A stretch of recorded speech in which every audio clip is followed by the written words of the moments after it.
अपने समय में सब जो एक दिशा में चल रहे हैं, जो ताकतवर लोग हैं, जो एक जैसा सब कुछ बना देना चाहते हैं, आप उसके सामने जब थोड़े से लोग भी खड़े होते हैं तो जाने कितने लोगों के लिए हिम्मत मिलती है कि सब लोग झुक नहीं गए, सब लोग बिक नहीं गए, सब लोग डर नहीं गए हैं। थोड़े से लोग हैं जो गलत को गलत कह रहे हैं और सही के लिए लड़ रहे हैं। यूएसपी में आज यहां तक पहुंचे हैं जिन्होंने कुछ बनाया नहीं है इस देश में। अगर इल्लीगल पूछा जाए तो इस देश में क्या क्या इल्लीगल है। जैसे तिरंगे का विरोध करने वाले लोग हर घर तिरंगा, हर हाथ तिरंगा कर दिए, जैसे जंगे आजादी का विरोध करने वाले राष्ट्रभक्ति का सर्टिफिकेट बांट रहे, वैसे ही अब ये तय कर पाना मुश्किल है कि कौन सी चीज लीगल है, कौन सी चीज इलीगल है। इसी देश में जितनी जगहें हैं उसमें कितने घरों के नक्शे पास होते हैं, कितने घरों के लोग जो घर बनते हैं, खेती की जमीन पर कितना दिल्ली बसी हुई है सबको पता है। जहां दिल्ली को नहीं बसना चाहिए था वहां दिल्ली बसी हुई है। एक टावर तोड़ करके इस देश में दिखाया गया कि भ्रष्टाचार खत्म कर दिया गया। अरे आप इस देश में किसी भी रोड पर निकल आओ, ये विश्वविद्यालय है ना, इसके चारों तरफ जितने सड़कें हैं उन सब सड़कों में 60 to 70% सड़कें पूरे दिन कब्जा किए हुए लोग रहते हैं। एक रिपोर्ट आई थी कि दिल्ली में जो गाड़ियां हैं वो दिल्ली की 60% पार्किंग ऐसी जगह है जो इलीगल है। क्या क्या तोड़ेंगे आप? बहुत शुक्रिया अभिज्ञान। और साथियों, सबसे पहले आप सबका इस्तकबाल है कि आपने ये कार्यक्रम आयोजित किया है और इसमें हम जैसे लोगों को भी शामिल होकर के शायद एक मौका दिया है कि हम भी अकेले में जब बैठ करके सोचेंगे तो ये समझ में आएगा कि चलिए कुछ लोग थे जो बहुत ईमानदारी से लड़ाई लड़ रहे थे और इस तरह के कार्यक्रम कर रहे थे। उन्होंने हमें भी बुला करके ये मौका दिया कि कल को ये सवाल पूछा जाए कि जब ये सब आपके सामने हो रहा था तो आप क्या कर रहे थे। कम से कम मैं इतना कह सकूंगा कि जो लोग लड़ रहे थे हम उनके साथ खड़े थे। तो बहुत शुक्रिया और आप सबके इस जज्बे को सलाम। और दूसरा, ये एक ऐसी जगह है विश्वविद्यालय की जो कई बार मुझे लगता है कि जो एक विश्वविद्यालय होने के मायने हैं वो कक्षाओं या लाइब्रेरी के बाहर अगर कहीं बचते हैं तो वो ऐसे ही जगहें हैं जहां पर खड़े होकर विश्वविद्यालय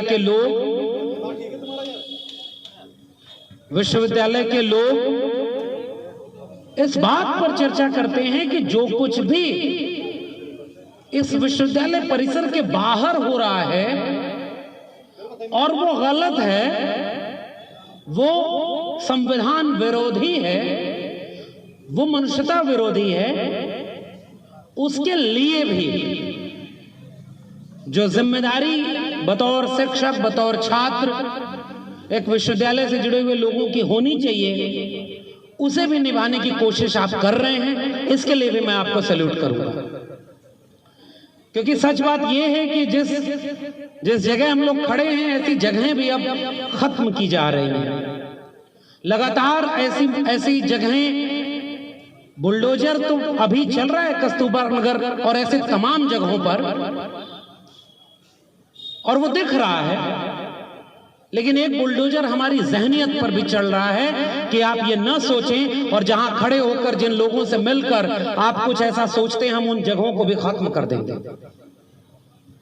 आप जब भी इस तरह के किसी सवाल पर एकजुट होते हैं, इनकलाबी नारे लगाते हैं, तो आप अपने समय में सब जो एक दिशा में चल रहे हैं, जो ताकतवर लोग हैं, जो एक जैसा सब कुछ बना देना चाहते हैं, आप उसके सामने जब थोड़े से लोग भी खड़े होते हैं तो जाने कितने लोगों के लिए हिम्मत मिलती है कि सब लोग झुक नहीं गए, सब लोग बिक नहीं गए, सब लोग डर नहीं गए हैं। थोड़े से लोग हैं जो गलत को गलत कह रहे हैं और सही के लिए लड़ रहे हैं। और इसलिए मैं इस कार्यक्रम में शामिल होकर या ऐसे हर लड़ाई में शामिल होकर, भले बाकी कुछ हो पाऊं ना हो पाऊं, एक नागरिक होने की दिशा में एक कदम आगे बढ़ता हुआ महसूस करता हूं।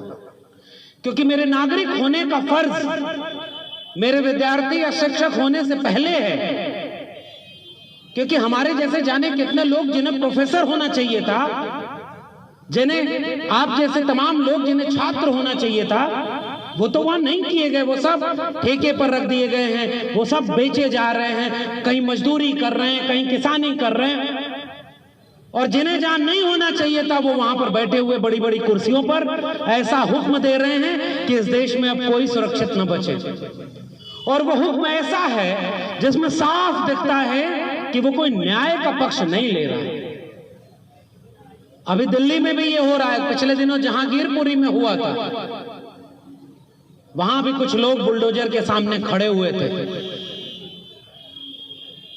कुछ दिन पहले उत्तर प्रदेश में हुआ और अभी भी हो रहा है। देखिए उत्तर प्रदेश में जो हो रहा है, जहां से मैं आता हूं, वहां अब ये हो रहा है कि जो बुलडोजर चल रहा है वो खबरों में भी नहीं आ रहा है। बहुत जगहों पर ऐसे घर गिरा दिए जा रहे हैं, ऐसे लोग झूठे मुकदमे में फंसा दिए जा रहे हैं जिन पर शायद कोई मीडिया अटेंशन या आप जैसे सजग लोग जो हैं, जो एक लड़ाई कम से कम लड़ रहे हैं, वहां तो कोई बोलने वाला नहीं है। और जो लड़ाई लड़ रहा था, आपको याद होगा सिद्दीक कप्पन पत्रकार, और पत्रकार होकर के सिद्दीक कप्पन को यह साबित ही नहीं करने दिया गया कि उसका जुर्म क्या था। वो हाथरस जा रहा था अपनी रिपोर्टिंग करने, उसे ही साजिशकर्ता बना दिया गया। और आज भी तमाम लोग इसी विश्वविद्यालय में इसी जगहों पर खड़े होकर के, हमने जब तमाम सामाजिक न्याय की लड़ाइयां लड़ी तो जो प्रोफेसर हमारे साथ खड़े थे वो 2 साल हो गया आज जेल में है। प्रोफेसर हनी बाबू, हम उन्हें नहीं बचा पा रहे। प्रोफेसर साईं बाबा उन्हें नहीं बचा पा रहे। प्रोफेसर आनंद तेल तुमड़े, उमर खालिद सैफी, जाने कितने लोग आज भी जेल में हैं। तो उनकी लड़ाई कौन लड़ रहा है? और ये एक नया फरमान कि ये इल्लीगल कंस्ट्रक्शन है, हम गिरा देंगे इन इमारतों को। बहुत प्रसिद्ध शायर है बशीर बद्र का कि लोग टूट जाते हैं एक घर बनाने में, तुम तरस नहीं खाते बस्तियां जलाने में। तो जो लोग जलाने, तोड़ने और गिराने के ही यूएसपी में आज यहां तक पहुंचे हैं, जिन्होंने कुछ बनाया नहीं है इस देश में। अगर इल्लीगल पूछा जाए तो इस देश में क्या क्या इल्लीगल है? जैसे तिरंगे का विरोध करने वाले लोग हर घर तिरंगा, हर हाथ तिरंगा कर दिए, जैसे जंगे आजादी का विरोध करने वाले राष्ट्रभक्ति का सर्टिफिकेट बांट रहे, वैसे ही अब ये तय कर पाना मुश्किल है कि कौन सी चीज लीगल है, कौन सी चीज इलीगल है। इसी देश में जितनी जगहें हैं उसमें कितने घरों के नक्शे पास होते हैं, कितने घरों के लोग जो घर बनते हैं, खेती की जमीन पर कितना दिल्ली बसी हुई है सबको पता है। जहां दिल्ली को नहीं बसना चाहिए था वहां दिल्ली बसी हुई है। एक टावर तोड़ करके इस देश में दिखाया गया कि भ्रष्टाचार खत्म कर दिया गया। अरे आप इस देश में किसी भी रोड पर निकल आओ, ये विश्वविद्यालय है ना, इसके चारों तरफ जितने सड़कें हैं उन सब सड़कों में 60 to 70% सड़कें पूरे दिन कब्जा किए हुए लोग रहते हैं। एक रिपोर्ट आई थी कि दिल्ली में जो गाड़ियां हैं वो दिल्ली की 60% पार्किंग ऐसी जगह है जो इल्लीगल है। क्या क्या तोड़ेंगे आप? गरीब कमजोर का घर टूटेगा, जो सबसे कमजोर है, जो सबसे निशाने पर है, उसका घर टूटेगा। तो ये जो बुलडोजर है, न्यायपालिका, सोचिए ना, पूरा लोकतांत्रिक संस्थान ध्वस्त होते जा रहे हैं।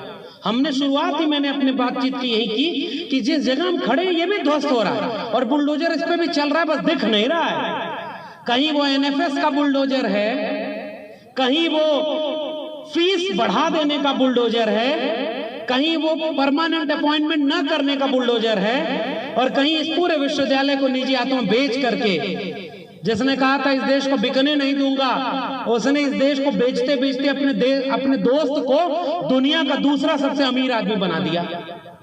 ये गैप है भारत में और इंडिया में। हम जो भारत के लोग, जो भारत के संविधान की प्रस्तावना है, वो खतरे में है।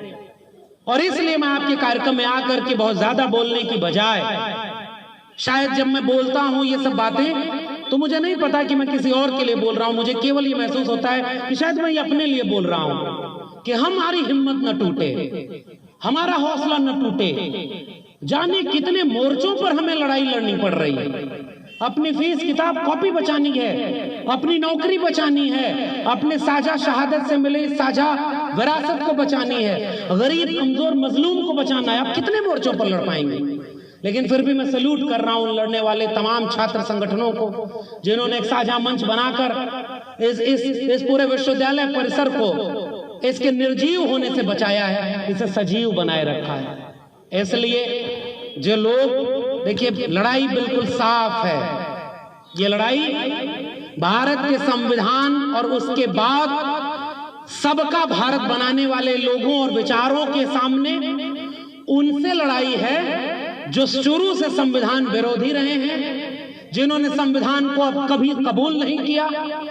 आप इल्लीगल के भारत के संविधान की प्रतियां जलाना दिल्ली में इल्लीगल नहीं है क्या? नया संविधान, भगवा संविधान बना करके इस देश को हिंदू राष्ट्र करने के लिए रोज भाषण देना इल्लीगल नहीं है? कौन जेल में है उसके लिए? और जो अपने घर बचाने की लड़ाई लड़े, जो शिक्षा, जल जंगल जमीन बचाने की लड़ाई लड़े, जो अपनी नौकरी बचाने की लड़ाई लड़े, वो सारे इल्लीगल हैं। और ये घर वाले बेचारे तो घर कुछ लड़ाई भी शायद नहीं लड़ रहे, और कुछ नहीं लड़ रहे वो भी मारे जा रहे हैं। एक बात तो इस देश के लोगों को भी सबक सीखना होगा कि ऐसा नहीं है कि आप लड़ेंगे तो ही मारे जाएंगे, आप चुप भी रहेंगे तो भी मारे जाएंगे। बस हो सकता है आपका नंबर बाद में आए। जो पहले मुसलमान निशाने पर पहले है, दलित पहले निशाने पर है, आदिवासी निशाने पर पहले, छात्र नौजवान निशाने पर पहले, हो सकता है आपका नंबर थोड़े दिन बाद आए, क्योंकि आपकी जेब में, बैंक अकाउंट में थोड़ा पैसा था, तो आप बुलबुल पर उड़ करके पूरा भारत घूमने का ख्वाब देख रहे थे। आप चीता आ गया भारत में तो शेर खुश हो गया, ये सब सोच रहे थे। लेकिन आपको हो सकता है कुछ दिन बाद आपको ये पता चले कि आपका भी क्या क्या लुट गया। इसलिए मैं इस लड़ाई में साथ हूं। और ये आखिरी बात कहकर के अपनी बात विराम लूंगा कि लड़ाई विचारधारा की लड़ाई है। विचारधारा किसकी? उन्होंने जिनके जहन में कभी संविधान नहीं था, भारत का साझा हिंदुस्तान जो भारत है वो नहीं था, गरीब कमजोर मजलूम नहीं थे। उन्होंने कुछ दिन पहले एक यात्रा निकाली थी, रथ यात्रा। दंगे करा के दंगाइयों को बरी दिया जाएगा। कहां है इलीगल कंस्ट्रक्शन? जो पूरा का पूरा लीगल सिस्टम था वो कोलैप्स कर गया है, और बलात्कारी लोग बाहर निकाल के माला पहनाए जा रहे हैं। कहां है भाई आपका संविधान बचा हुआ? और हम उम्मीद किससे करें? मैं तो ये नहीं समझ में आ रहा। हमारा वकील, हम जब अपने वकील को जब हम गृह मंत्री बन जाएं तो चीफ जस्टिस ऑफ इंडिया बनवा दे कोलिजियम सिस्टम से, और उसके बाद वो बनते ही 2.5 महीने के भीतर पहले ये कह दे गुजरात दंगे में सब बरी हैं, कोई दोषी नहीं है। कौन सा कॉन्स्टिट्यूशन और कौन सा सिस्टम बचा हुआ है? कभी कभी तो ये सवाल हमसे भी होता है कि हम किसके लिए लड़े, किससे लड़े, ये सवाल भी कभी कभी मन में आता है। लेकिन केवल आखिरी बात, ये लड़ाई विचारधारा की लड़ाई है। और विचारधारा जो गरीब कमजोर मजलूम वंचित शोषित जो कमेरा लोग हैं इस मुल्क के 90%, ये एक तरफ है, और इस देश के थोड़े से लोग जो जाति से श्रेष्ठ हैं, जो वर्ग से श्रेष्ठ हैं, जो तमाम थोड़े से लोग सत्ता में भागीदार हैं, और जो लोग संविधान के ऊपर बुलडोजर को चलता हुआ चुपचाप देख रहे हैं। न्याय प्रक्रिया के ऊपर, संविधान के ऊपर, हमारे घरों के ऊपर, हमारे करियर के ऊपर, हमारे चूल्हे के ऊपर बुलडोजर जो चल रहा है, उसको भी जो चुपचाप देख रहा है, ये उनसे लड़ाई है। ये लड़ाई हबीब जालिब ने बहुत पहले लिखा, उसूल बेच के मसनद खरीदने वालों, निगाहे अहले वफा में बहुत हकीर हो तुम, वतन का पास तुम्हें था न हो सकेगा कभी, कि अपने हिरस के बंदे हो बेजमीर हो तुम। तो ये बेजमीर लोगों से जमीर वालों का, जमीन वालों का छीन रहे उनसे जो बुलडोजर के सामने खड़े हैं, उनकी लड़ाई है। आपकी लड़ाई को मैं सलाम करता हूं, उन लोगों के साथ खड़ा हूं जो लोग उस बुलडोजर के सामने अपने हक के लिए लड़ रहे हैं। आपने मुझे आमंत्रित किया, बहुत बहुत शुक्रिया। जय भीम, जय मंडल, संविधान जिंदाबाद, उल गुलाम जिंदाबाद, इंकलाब जिंदाबाद। नेशनल दस्तक की आपसे गुजारिश है कि अगर इसको बचाना चाहते हैं तो नेशनल दस्तक को सब्सक्राइब करने के लिए रेड कलर के सब्सक्राइब बटन को दबाएं, फिर बेल आइकन की घंटी दबाएं। नेशनल दस्तक को बचाने के लिए बहुत जरूरी है कि हर खबर को शेयर करें, लाइक करें, कमेंट जरूर करें।